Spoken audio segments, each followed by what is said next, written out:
Shalom bien-aimé. Je crois que eleki moi mikolo tellement mingi que na sali déclaration moroté to vidéo moroté ezala na mambo etali église, ezala na mambo etali société, ezala na mambo etali politique ya mboka na biso. Mais nazali ko participer na activité na radio, mais aujourd'hui nazali un peu obligé ya kosala vidéo pona kotalisa communauté na biso congolaise awa na Europe, na États-Unis pe na mboka na biso na Congo, situation oyo tozoleka. Ezali une petite réflexion oyo nalingaki to partager ensemble sur l'incapacité intellectuelle de l'intellectuel congolais. Quoique naza pasteur, mais situation nyonso ndenge eleki pe ndenge ezokonyo koleka na mboka na biso, je me suis posé cette question sur la capacité intellectuelle. Namoni ke tozo vivre situation oyo ndenge na intitulé yango l'incapacité intellectuelle de l'intellectuel congolais. Moment oyo biso comme les gens de l'église, étant pasteur, tu crois que guider bato spirituellement ndenge nini toko tant ou nini tozali ko vivre na cadre moko mondial concernant coronavirus oyo et frappé le monde. Mais tokomi un peu distrait, surtout biso ba congolais, na likambo mususu pe oza vital. Nandalo ba kelena pour passer next time na ba écran ezali pona to parler sur les nouveaux ordres oyo ezokota déjà na monde pona ko préparer église position ni singili baza nango et place ni église et pengwaki place ni église esaki oyo singela ko salate. Mais je me suis obligé pe forcer ya osala oyo nazolobela sur l'incapacité intellectuelle de l'intellectuel congolais. En résumé, ezali mboka etongamaka na bato maele. Même si na Bible, soki totali na Bible, kobanda Moïse, oyo azaki le premier africain oyo Nzambe a utilisaki, parce que Moïse était né en Égypte, en Afrique. Il a grandi en Afrique. Quoique akufaki na Afrique te, akotaki pe na Israël te, akufaki na nzela entre Égypte na bakota na terre promise où lelo Israël ndembo ebiamolelo. Mais Moïse fut un Africain, il ne fut jamais un Juif. Il fut un Africain et surtout qu'il n'est plus haut, plus profond, nous dirons que Nzambele la kutana na Moïse asola ki na hébreu te na sola ki na langue oyo Moïse a kosola, c'est-à-dire l'égyptien. Mais on les a problème sauté, on les a peut-être logo to développer dans les jours à venir pour la connaissance de l'église, l'être pour parler sur l'état actuel. Il y a monde ndenge zali ko développer, le monde les a changé, tout le monde mais tout le comprendre que le monde les a changé. Nouvelle ordre mondial les autres côtes sur place les fanda, mais église les a distrait tous aux comprendre. Mais Moïse était un homme instruit. La Bible dit qu'il était instruit dans toute la connaissance des Égyptiens.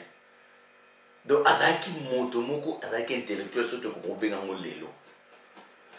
Nzambe a utilisé Moïse parce que Moïse était instruit. Biso to kendaka na classe parce que toujours instruction de mokili tambola pa.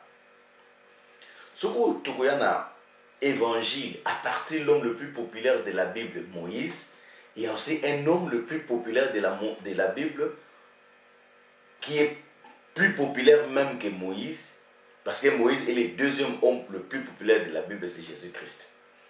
Et au point que Jésus s'est comparé lui-même à Moïse lorsque Moïse disait que Dieu lui vous enverrez un autre prophète comme moi qui sera plus grand que moi.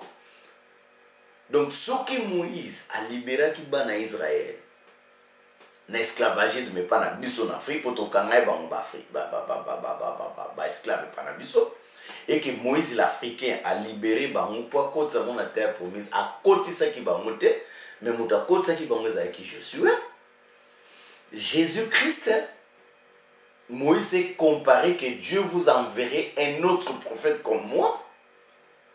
Donc dans le cadre que si Jésus-Christ passe, Jésus-Christ est l'homme le plus populaire de la Bible. Donc après Jésus-Christ, c'est Moïse qui est l'homme le plus populaire de la Bible. Et Jésus, à l'âge de 12 ans, lorsqu'il a discuté de la loi avec les docteurs de la loi, et le docteur que Jésus-Christ est rempli du Saint-Esprit, d'où lui vient cette connaissance, lui qui n'avait pas étudié. Connaissance oyo azwango wapi ye oyo atangate. Atanga na ba école na bangona te. Mais Jésus-Christ n'avait pas besoin d'aller apprendre chez eux parce qu'il avait toute la connaissance de Dieu en lui. Donc on parlait sur la divinité et l'humanité de Christ était. Mais nous allons parler sur la connaissance, sur l'éducation, sur l'instruction. C'est pour dire que ce qui nous a mis à utiliser Moïse, non simplement parce que Moïse était l'homme le plus beau, non simplement parce que Moïse était un homme de caractère, mais parce que aussi selon la volonté de Dieu, Moïse Azalaki, la personne à l'époque la plus éduquée, et c'est assignment sur pourquoi Dieu avait utilisé Moïse. Parce que parmi tous les enfants d'Israël, Oba Kotaka, na Oba Botamaka, Moto Azaka na instruction, makasi na moment pour comprendre comment les choses marchaient. À l'époque, c'était Moïse parce qu'il était instruit de toute la connaissance des Égyptiens.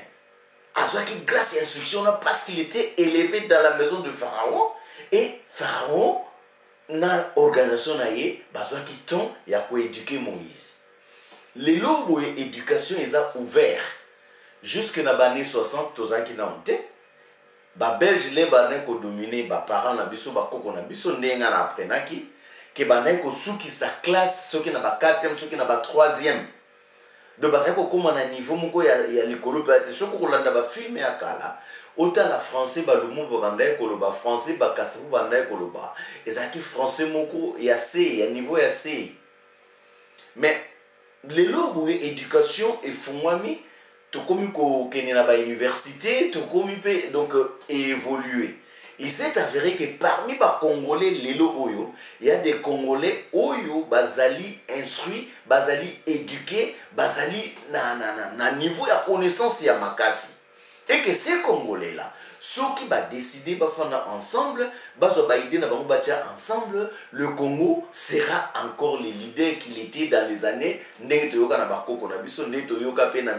opposants comme le feu président Tshisekedi qui Afrique du Sud, besoin se faire soigner na kati ya Congo, ceux qui na Zaïre à l'époque na yokaye koloba nazaki mo muke mana kanga makasi mais na yebi ke aloba eloko moko ndengona ke bat bazai koya na Congo kozwa ba soin et puis tozape na ba évidence ya bato belé oyo ba tanga na ba Congo wana lokola ba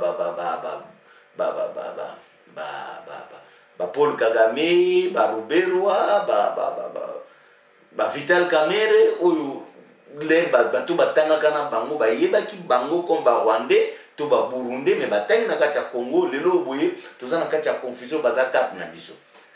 Je pense que il est grand temps que les élites intellectuelles congolaises battent les massikoyo pour reconstruire mboka na biso na niveau oyo ezokende. Pour ceux qui battent les limiter, ils ont gang groupe ya ba gang moko boito gang moko boya ba mafia ya ba zoba moko boya ba bandi o ba kanisko Congo en otage. Ba kani vraiment Congo en otage. Na minute o tozo loba. Je vois des vidéos bazo bima bazo finga président Félix Tshisekedi. Bazo bima bazo komisa président Félix Tshisekedi. Bazo bima bazo loba n'importe quoi. Nebi que Facebook to internet et puis c'est liberté na mutu oyo bakoki koyoka te na société mais azana ndako na ye ndenga na zamboye asali vidéo na ye a lancé un groupe 1000 personnes 10 000 personnes 200 000 personnes balandian bayoki mais cette personne ne dit rien cette personne a fait sa suggestion mon côté cette personne donc est comme un flow mais laissons un peu ces histoires là parce que le pays va en péril tout ça la situation moko très sérieux sur le coronavirus oyo est frappé le monde entier oyo ezana Congo au peuple congolais bikat kutu corona ezana monté bamisu bazo kanisa te bamisu bazo kanisa ezali bamisu bazo comprendre même télé ba ici ba za la confiné bamisu bazo ko même ko prononcer mona confinement te bamisu ayebite likoloba nini donc on voit les niveaux très bas il y a majorité à population donc musala ko sala na mboka na biso eza tellement belé mais eza siko œuvre ezali siko travail il y a ba élite intellectuelle les autres dépendent d'été aux ana parti politique nini les autres dépendent d'été aux ana parti religieuse nini mais ali que yozu grâce aux instructions aux ala instruit tellement siko éduquer moi clic moko ya bato ba comprendre etani otozo kende congolais nyoso ayebi que tito koma mboka na biso ekoma na niveau oyo na ko kende musika te tozo yango ka place mubuta tika kyango to place AFDL ayaki kozwango na 1997 na 97 tozo sikomboka place wana na place ekomi lelo soki yo penza kongolo fa na poto bani kofinga Félix mtabomisi mboka wana c'est vous en bongote soki congolais oyo fa na poto aba ndenge to vzala na poto apo bani ko ba Félix abomi mboka wana c'est que qui intellectuel na yo eza wapi entre temps Laurent Désiré Kabila oya memela kibison ba rende na 97 na zongo le loko wana te arenya ki naika pendant 2 ans par arenya ki penza te pour guerre ezala ki na no ba provoquer ba guerre wana ezali ba tambo mwamba oyo lelo aza président ya son ya Sénat ezali ba Jean-Pierre Bemba o lelo soka za na poto soka za na Congo kuna toyebite batu bazokufa Jean-Pierre Bemba zoloba te babomi jijwa na Jean-Pierre Bemba zoloba te justice abandi kosala musala na yeba kanga kamere pona mbongo ebungi en collaboration na Libanais et toyebi makambo Congo futur toyebi makambo ba terroriste toyebi biloko wana élite politique bazoloba te batu loko ba Jean-Pierre Bemba bazoloba te batu loko ba Fayulu bazoloba te batu oyo politiquement baza ba poids lourd na ba situation oyo bazoloba te eloka na yebi ke Fayulu alekaki na asaki vidéo ndeto ko sukola maboko pendant 20 secondes mais les bakangi Vital Kamerhe to moni poids mogote ya mutu lokola Jean-Pierre Bemba ya mutu lokola Fayulu ya mutu lokola Moïse Katumbi pour ce sont les têtes là oyo ba formaki la muka et ainsi de suite na dernier temps tout qui bangote jusqu'à ce que juge Bayotuko Bomaye jusqu'à ce que un des avocats partie civile batuminda kunaye batumi mwasnaye batumi mwana batumi belle-mère naye aucun grand politique a parlé toyoki le silence total alors solution zaka moko et que les élites politiques les élites intellectuelles ou nous sommes mayele naye atelema tout ça on a besoin ensemble tout aider petit peuple parce que dans tout ça c'est le peuple qui est en train de souffrir mais peuple on a besoin comprendre des situations ni tout ça peuple liga que ça na moment moko pasteur Mukuna aleki abandi koloba mais tout ce que pasteur Mukuna disait mutuno ça zaki d'accord nango à part bantaba ou bakina osa mulongo vous voyez yamanazo parler c'est l'incapacité intellectuelle de l'intellectuel congolais moto ba bengi licencié moto ba bengi gradué moto ba bengi docteur moto asala na politique na époque Mobutu asala na politique na époque ya Laurent Kabila moto wana za ko se permettre atelema na mulongo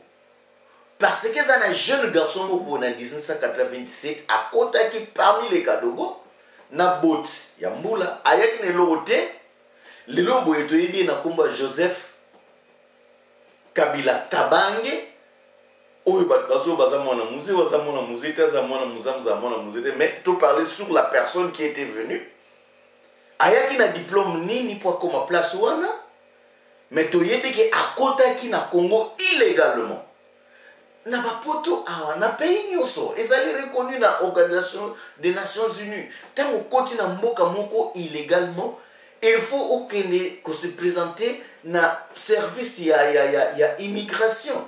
Mais Joseph Kabila lelo boye o batuloko batambo mwamba baba congolais et batuloko la Léon Congo ndu bayoka na sud soka ça so akufa to éviter tout batamayele nyoso biso to bazana parlement bazana sénat bazali na gouvernement. Tous ceux-là savent que Joseph était venu na kati ya groupe ya basoda ya AFDL ayaki comme un rebelle. Quelqu'un qui est venu comme un rebelle à côté illégal. C'est celui qui détient la clé de la politique du Congo. Ça, c'est insulter l'intellectuel congolais. Comment est-ce que Moto à côté déjà na etawana ou le lope identité na congolaise ezali discuter ou bamsou bazolo baki azali ya ngote bamsou tozo zela bana ya président feu Laurent Désiré Kabila basengi ADN ou bazo salate et ainsi de suite tozo mona ba photo et ainsi de suite le loboé akoma garant. Et ces gens qui le disent, ce sont des intellectuels. Comment est-ce qu'on peut brader l'intellectualisme comme ça? Qu'on soit connaissance et ça refait. La connaissance, ça coûte. Écoute un bongo pour la rotanga, écoute un temps, énergie, volonté pour la recherche. C'est tout ça au continent université, au bani kotanga ba livre, au bani koluka ba la recherche et ainsi de suite. Au brader kaka connaissance na yo kaka boye pour rien. Mais le passé qu'on a parlé sur ma caméra, tout le monde était d'accord. Petit peuple est d'accord. Les intellectuels sont d'accord. Rien de mauvais.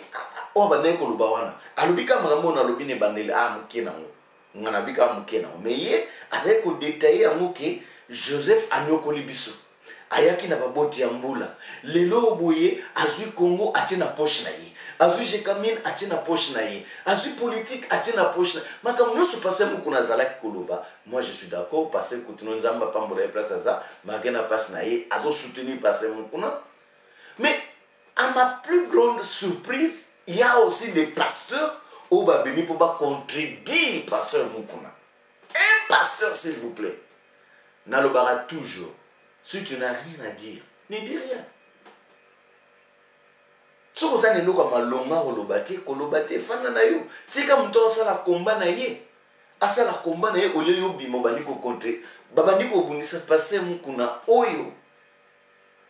Abandiko sala likambo sur place ya ko combattre ganku wana ya mafia o ezala ko démystifier Joseph Kabila. Joseph Kabila doit être démystifié et passer Mukuna azaki parmi batu oyo balandi lokolo ya passer Coutinho pour ko démystifier Joseph Kabila.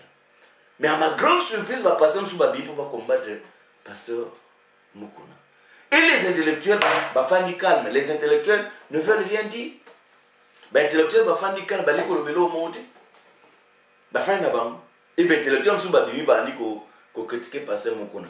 Comme c'est un gang de mafia et Kobimake a violé. Malheureusement a violé moi si moko o yé moko bazo violé mais azo ko se filmer. Et le lot passer Mukuna se retrouve en prison pour aller camner. Mais les gens comprennent très bien que bakangé pour aller camber violé. Bakangé parce que a sali relation moko tena moi si moko boy somolo sugeza solo sugeza le couteau. Parce que justement dans les été mbalamoko a se retrouver en prison. Mais bakangé justement pour la déclaration na yé oh yazo sala contre le gang de la mafia Joseph Kabila. Parce que Congo est pris en otage par un groupe de mafiateurs. Ou balingi bonheur ya peuple congolais. Et biso il faut te démystifier le groupe wana. Pour ceux qui te tiki Congo ndengeza boye, batu bakukufa. Et surtout l'église dans tout ça. Tobimiwa, passer de l'église à Bimaki pour à critiquer passer Mukuna. Et puis pour alzoa passer Nyoso, à côté de on a cliqué bakenda kozwa mbongo ya Joseph bazaki mbongo ya Joseph. C'est une fausse confession pour incriminer tous les pasteurs. Tu vois les œuvres du diable, comment ça se passe. Même si le pasteur Mukuna Zaki Nakati, mais à un moment donné, il commence à dire ouvertement ce que les Congolais disent dans nos salles de bain, ce que les Congolais disent dans leur cuisine, ce que les Congolais disent très bas, pasteur Mukuna Abani Kolobango très haut. Alors ils ont organisé un film là pour se retrouver les deux dans la prison. Qui parle de pasteur Mukuna aujourd'hui? Ba pasteur baneko critiquer pasteur Mukuna. Bazasi ko probablement à la télévision, ba loku misanzambe a tutindie na makala. Qui? Moutouté. Qui fait des vidéos maintenant pour appuyer pasteur Mukuna pour nous critiquer? Moutouté. Parce que groupe ya ba mafia, gang ya ba mafia, oyo bakangi Congo en otage, clique wana bakangi plus de 80 millions de Congolais en otage, ba décider qui va ça le système na bango wana basali.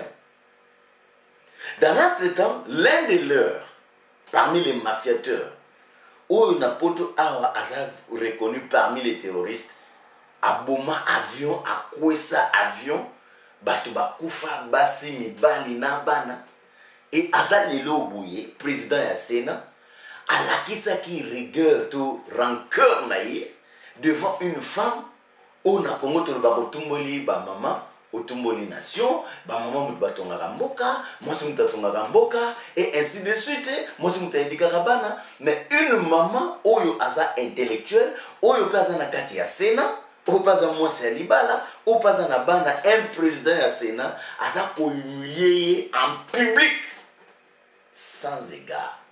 Mais lelo boye, mutuwana azali bien.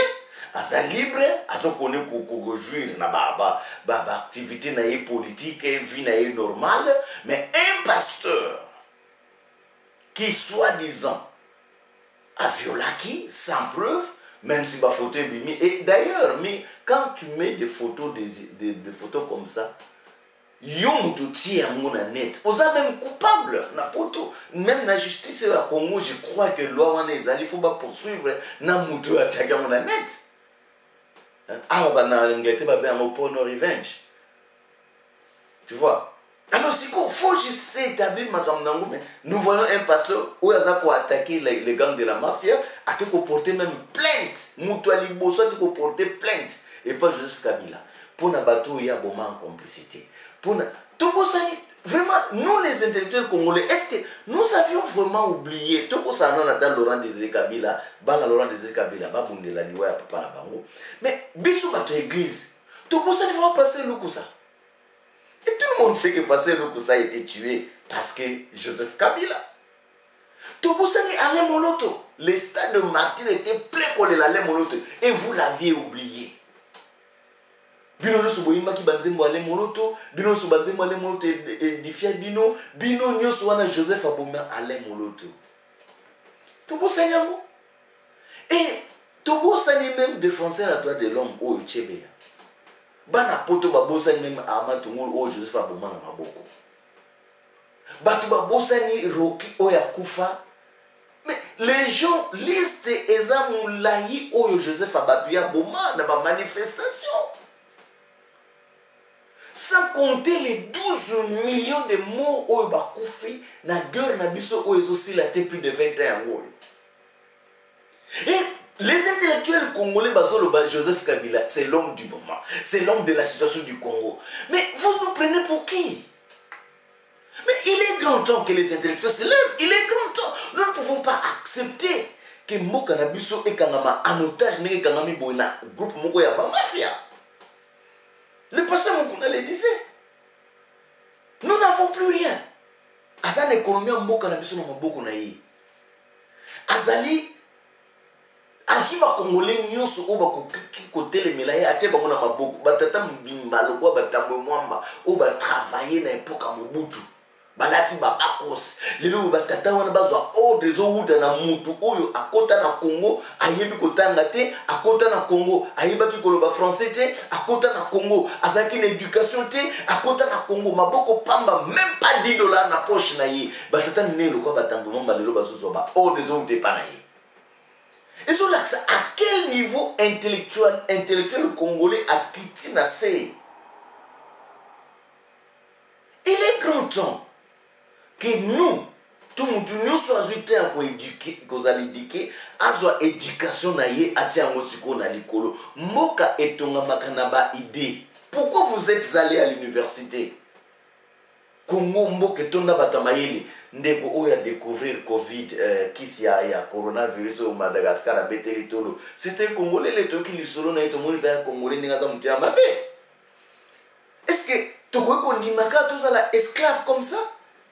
Tondimaka biso nde tokangami na poto koya na Congo te parce que groupe moko boye imbécile moko boye baza na baarme omeki boye babomi yo omeki boye babomi yo tozomona ngo Vital Kamerhe azolakisa yango au point que les intellectuels congolais bazosoutenir Vital Kamerhe azala innocent azala coupable, c'est à la justice de l'établir. Mais tant que tozolanda ye azosamba tozosentir que c'est un homme orgueilleux qui se croit même intouchable. Mais si la justice veut faire son travail, qu'il y a batu wana oyo bakangi mboka en otage, basali le homo. L'air bakangi passeur Mukuna, basilancer ye, ba créer le homo sous mwana ya nani, ya Laurent Ekobima pour appuyer passeur Mukuna pe asenga test ya ADN.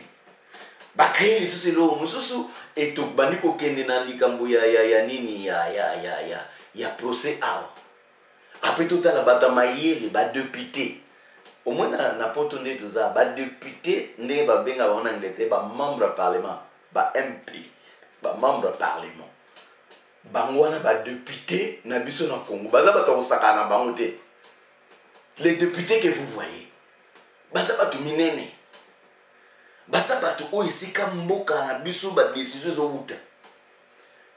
Mais nous avions appris comme tout le monde à réseau, na news que Mboka na biso envahi et nini projet à 100 jours Mboka nous mona na te ya marché ni zo sama na mukika nde tuzo ko apprendre na dossier ya Vital Kamerhe na Jamal tuzo mona ba million ndenge kota ki na compte ya l'état na ebimi na banque ya na compte ya l'état na banque du Congo et qui kokota na compte personnel ya mutu moko songolo mutu wana confessé que mbongo ebimi na compte na ye wana ke na compte donc ozomona déjà ba irrégularité moko boye na kati ya mbongo ya peuple congolais oyo peuple azako souffrir nango.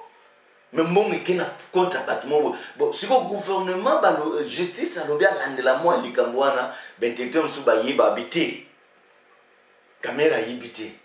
Mais bakangi était parce qu'a violé Moutou. C'est différent parce qu'il a pasteur Mukuna. Aïe bon gouvernement. Parce que Mukuna bakangi soi-disant na eloko moko eza personnel ya ye qui a violé qui mais malheureusement Moutou a violé azogangate azogengo se sécurité mais azako se filmer ndenge nini. Il a eu des relations sexuelles ou pas? Tu as évité ça, montage, mais il n'a problème que tu personnel privé à ce côté de la prison. Mais où il y a des likambo ya mboka, il y a des tournements ya mboka, les intérêts congolais va éviter ça innocent. Mais tout bon ça mboka ondé. Tout bon ça mboka ondé parce que bato ba osala mabe, to lingi bazala protéger, bato bazoluka bolamu ya peuple congolais bazala na prison. Après obimi na nzela o tozoli ate tozobonga te mais congolais za na droit olala nzala te. Congolais soki oluki ofanda kimia oyekola richesse o mboka na yo eza nango oyekola ba potentialité o Congo eza nango. Congolais za na droit ofuta mai te osala besoin okengela pe mai te po mai na biso wana déjà Tchad Égypte ba payer belé bazali luka koluka déjà bazwa mai na biso. So vous battre pour guerre monsieur obimanaka Kongwana ya mai kaka. Congolais a besoin de faire ta facture à courant pour ce qu'on comprend les riches. Et ça, nous sommes chrétiens. Tant qu'on va passer la terre, non, vous les chrétiens, Dieu a tout. Après ça, vous souffrez parce que vous avez un condiment et ainsi de suite. Zo amoka kaloko la Congolais oazo souffrir, azola lanzala pendant que mboka na ye, et ça n'a pas richesse belé. Au lieu c'est comme député na biso. Babunde la peuple oyo azo souffrir pendant corona oyo. babundela ba shairo bazokende suko shaite babundela ba travailler moins su ba travailler zate babundela zandu o soit disant que bateki yango babundela cimetière eza kana sosa na soit disant que bateki yango bango bazokende kubundela parce que babundi balongola mutu moko o azo faire partie à UDPS. Les intellectuels s'il vous plaît. Ordre du jour au bafandela ki 23h balongola kaka un député. Pour quelle raison? Et après ce que l'ongoli député échanger ni nalika mamboka.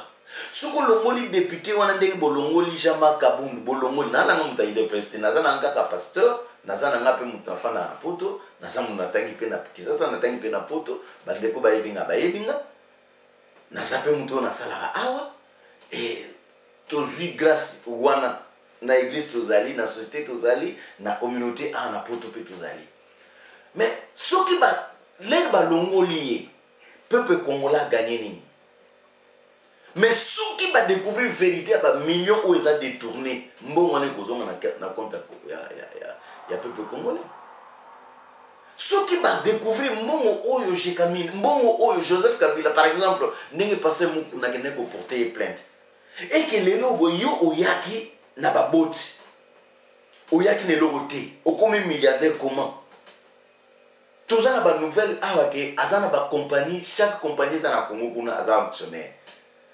actionnaire ba compagnie na poto ba compagnie na Dubai aza ozumbongo ndeni bilo kona nyoso na Nigeria ba uti kozwa 300 millions soki 300 millions ya président na bango moko boya zaki dictateur ayiba ki bambongo tout ça ekenda na l'étranger na États-Unis abomba ngo kuna ba Nigeria ba uti ko récupérer ngo. Mais nous pouvons récupérer le nôtre. Moi, c'est président, moi, si il y a Joseph, chef à gang, ou à mafia. Azo salaba doya bambongo asala ate. Biso su bateau bozak c'est ça boye bien. Le loisir bambongo wat. Et ça biloko ya kolandela. Et ça mais Congolais ont souffrir parce que yo moko lingi o souffrir. Na minute o ezali kama otike la magambo pa ba politicien te.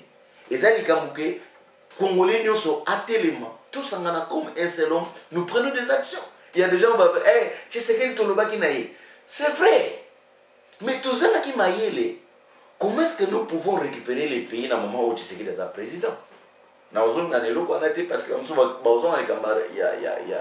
il y a vérité des urnes. Moi, je dis pour avancer, tout simplement parce que Joseph Ouazali gang, il y a un chef de la mafia.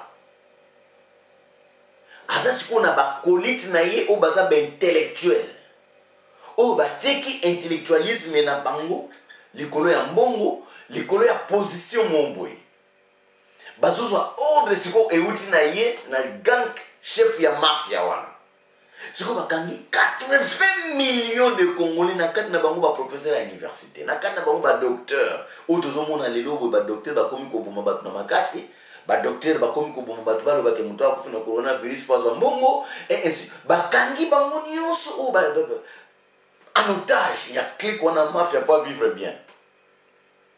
Alors sikoyo batunos ba komi kolanda rythme wana ya ganga mafia poso ko meki ba bomio. Au lieu que parlement afanda a traité les Camerounais, peuple neni msali solate, comment nous pouvons travailler avec le président? Non, non, non. Joseph a Nikotika pouvoir te, Azu Batunaye, Ache Félix. Bisopé Siko, il faut mais si le peuple décide que relation entre Joseph et Félix est Koufa. Même si Félix politiquement a un partenaire politiquement parce qu'il y a un politique, mais il y a un besoin populaire. Il y a droit civil. Il y a équité, il y a tout bâtonnier somalia, justice sociale et salement. Même si Félix a utilisé le langage politique, que Joseph a un partenaire. Mais le peuple a bimi Nanzela. Mais le peuple a bousculé. Mais Félix n'a rien à voir. Tout est là, c'est non pas corps na bangonde ba sali ango. Bisounos to bi ke za ba corps. Yemoko Félix aloba ke za ba corps. Na politique ba sala toujours ba corps. Passez mon kona loba kia. il y a à l'objet que Félix a bien fouillé na passé, mais peuple fois fouillé na passé. Tout le monde place mon côté que Félix a bimé à l'objet passé mon qu'on a au salon, monté tout Félix a tenu bat passé mon qu'on a au salon, monté. Afin d'aller pour contre la membre justice té. Asa ko établir sikoyo état de droit. Joseph Sikoyo tellement gang qui a mafia na clique là ya ba mafia té, bandis ko utiliser état de droit wana contre Félix. Peuple Siko, au lieu à côté na kati, pour stopper Joseph, pour Joseph un jour à Samba, pour battre nyonso bazana simane ba détruire Congo, ba kani Congo en étage ba Samba. Peuple Siko, au lieu à utiliser arme oyo Félix a tia état de droit, peuple Siko a benani, allait ko utiliser arme wana te, kaka koloba. Et l'homme Moïse ça matin. Ba yeko boma juge. Bato bazoloba ke non ezali asali crise cardiaque ba ti autopsie période bima eleki na moto ezango crise cardiaque o ezana mo ka boye eza maladie mo ti ba yo ba covid bo fa na bino pe bondimi na bino pe sili. Mais moi je crois que bien aimé na sura étant que l'homme de l'église ezana passage mo na Bible ana inatanga ba komi yango na épître à Romains, chapitre 1er, verset 32. Romains chapitre 1er, verset 32 par Bible. Et bien qu'ils connaissent les jugements de Dieu, déclarant dignes de mort ceux qui commettent de telles choses, non seulement ils les font, mais ils approuvent ceux qui les font. Alors Paul a parlé sur les Romains. Chrétiens romains au bandimelaki. Mais et là que est touché à mingi, ils allaient dernière phrase. Non seulement ils les font, mais ils approuvent ce qu'ils les font. Même si au salima B, au bandeko musu bazo salate. Moza d'accord na mabe wana Bible obiki nzamba o condamné naza ko interpréter verset au pour na théâtre mais nazo parler sur réalité oyo intellectuel Paul a lobby même si au bomi batute moza ko approuver ba action à Joseph koloba par exemple pour ça na lécilité tout ça na mabenyo so jouer face à là oza ko approuver que eza d'accord baboma Roki eza d'accord baboma Chebea eza d'accord baboma le moloto do yo pe nzamba zo compter na kati ya angle parce que oza ko approuver ba action ya mutu na osama be verset oyo ezokende na ide moko na oyo Nelson Mandela lobaki na kaya injustice na kaya injustice sociale soki yo oza neutre ozo sala mabe kaka lokola moto yo azali ko martyriser peuple cause la neutre te na kaya injustice sociale esengeli moto aza na connaissance azala côté ya moto yo azo souffrir to moto aza martyrisé. Le plus grand problème verset OYOP eza kokokana na langage politique o balobaka peuple aza faible aza na armée te aza na moto olobela ete soko abimi na nzela arma ko obima aboma mais mabe ezali que les bonnes personnes ne fassent rien. Ba maman na nyonso lem so bazui ta éducation o yo na ngatu etozite po maman na biso ba lobi batangisa biso panake ba maman batangite biso oyo tozuita otanga na sacrifice ba maman basali to telema to sala quelque chose pour na ba pour ceux qui te font neutre toza kaka ndenge moko na muto azoboma bango, toza kaka ndenge moko na muto asala bango mabe. Nous sommes d'accord, Moïse Katumbi a le bango plusieurs fois. Le problème du Congo, c'est Joseph Kabila. Le problème du Congo, c'est pas Félix. Même si Félix a fait ses erreurs, même si nous n'avions jamais été d'accord, on a accord au Félix à Salaki. Mais nous pouvons simplement sauver le Congo. Et dans 6 mois, Congo n'est qu'au bon. Dans 6 mois, nana yeba que tu as juge aussi serein, intelligent que Oba Ochobo. Mazaki kuna. Sauf qu'à ce occasion on a dit à s'exprimer, à ce occasion on a dit à sa talent jusqu'à ce qu'opportunité pesami les Félix à lobby bon justice faite à la indépendant. Nous avions vu des juges babimi le la bamba corruption. Mais aux côtés de ces juges les gens juges corrompus. Mais aux côtés des juges oh ya malamu ya mabebe bazali. Aux côtés ya ba magistrat malamu ya ba magistrat pa mabebe bazali. Magistrat oya bandaki problème oyo akoya kondima na ye corruption. Mais babo yitili comme na niveau quelque part il y a des Congolais au bazana souci à Congo. Il y a des Congolais au bazana souci à Congo. Mais ces gens-là même s'ils sont minoritaires, ils font de leur mieta là le quoi juge a autocopié de sa vie. Atiki moi na veuve, atiki bana orphelin, atiki bande de konaye. Pour la cause du Congo. C'est que Joseph a foutatté. Vous voulez que Joseph s'en sorte avec tous ces gens que Joseph a tués parce que Félix a accepté de faire l'alliance avec lui. Et maintenant que tout le péché doit aller sur Félix et Joseph Faza libre. Mais vous risquez que dans 2023, Joseph Faza toujours. Batonaï Baza toujours parce que c'est facile de dire hey, Félix va rebomailler, Félix Kalate va rebomailler. Vous avez raisonné.